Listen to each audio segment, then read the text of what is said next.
like to welcome you Tigers to this video, which is going to assist and help athletes and parents understand the expectations for participation in Tiger athletics. Once you've viewed this video, you will be able to register for your sport. My name is Mr. Doug Noyes. I'm the athletic director at Elmwood Park High School. My secretary is Mrs. Elizabeth Gonzalez. Our office is located in the high school main office, and our office hours are 7:30 a.m. to 3:30 p.m. Monday through Friday, and especially during the school year. You can find information about Elmwood Park Athletics on the high school website, specifically on the 8 to 18 website for the high school, and you can get information on our Twitter page at EPHS Athletics. Participation in athletics is a privilege. To participate in athletics, you need a current physical, and a physical is good for 13 months. You will need one each year that you decide to play sports. You will also need a parent and guardian consent form to understand the expectations for participation. The fee for participation is $65, and you will be also asked to provide consent forms regarding safety, specifically concussions and performance-enhancing substances. Registration is online at the 8 to 18 website, which obviously you've found if you're watching this video.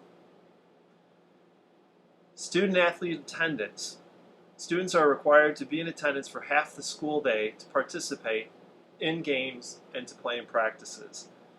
Athletes are expected to ride the bus. This is important. We think it's important for you to connect with your teammates. If parents need to take their son or daughter home for a specific reason, we ask that you contact the athletic office prior to that time.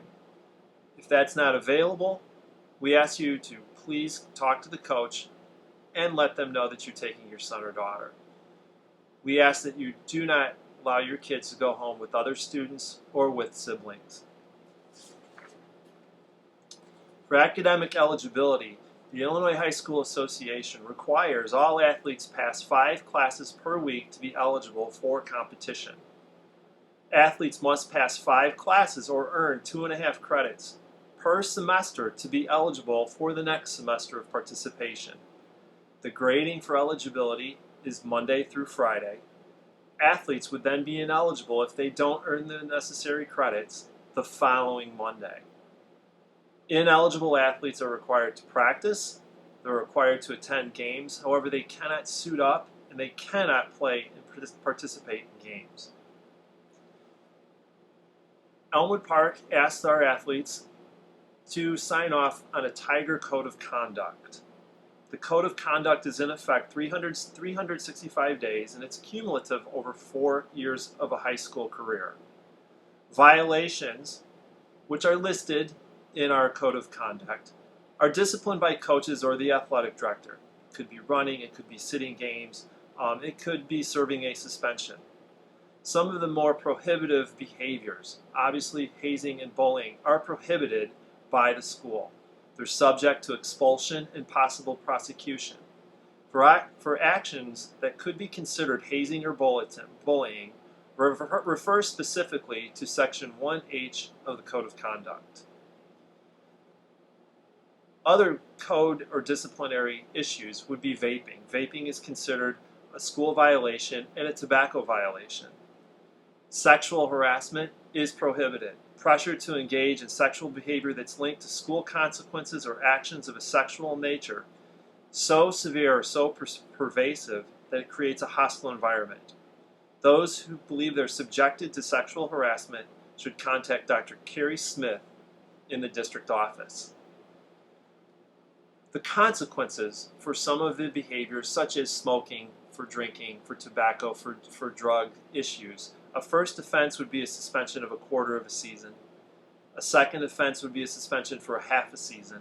A third offense would be a suspension for sports for 1 calendar year. And a fourth offense would be prohibition for high school athletics. If an athlete decides to quit a team, the athlete will not be provided a refund after 3 days of participation. If an athlete quits after 2 weeks, Athletes would not be allowed to participate in off-season conditioning unless they have approval from the prior coach. All materials, all equipment must be turned in, and those athletes need to speak with the coach directly. If parents or athletes have issues or concerns regarding participation, we ask that you follow these steps in communicating with coaches. First, athletes should talk to the coach. We encourage athletes to communicate with their coach to resolve any differences. If after that meeting differences still exist and parents need to contact the coach, we ask that the athlete, the coach, and the parents sit together to resolve any differences. If those differences still don't come to a proper conclusion and parents and athletes would like to meet with the athletic director, we will set up a meeting and with the athlete, the coach, the parent, and the athlete all involved, we'll work out whatever we can in those differences. Concerns should be first and foremost about health, safety, and welfare. Try to avoid any questions about other athletes. Good questions to ask in any type of communication. How can I get better? What can we do to help the team? It can be awkward if it gets into questions about playing time. We encourage athletes to shower and wash for the practice clothes every day to avoid MRSA, which is a staph infection. It's a bacteria that causes a skin infection and could prove to be very problematic. MRSA is contracted through direct contact. To prevent MRSA, athletes should tell coaches and trainers immediately of any open cuts or wounds so it can be covered to stop the staph infection. Wash practice clothes jerseys frequently, bring new practice clothes daily, and shower at school or immediately at home after practices and games. Students will also be asked to take part in the concussion management program here at Elmwood Park High School. Concussion monitoring is an Illinois state law and an IHSA guideline. We test our athletes with our head trainer through what's called impact testing.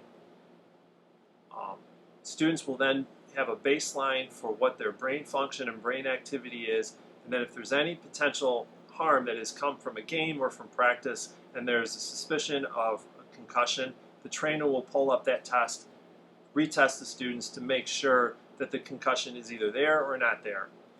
Officials are required to remove athletes if they see signs of any concussions. Trainers or a physician must provide clearance, which is necessary for a return to play. Athletes will not be able to compete without the consent forms for the concussions, which are part of the registration process. Thank you for being part of the Tiger family. We wish you all the success in the season, and we hope that you have a positive experience here at Elmwood Park High School. Thank you.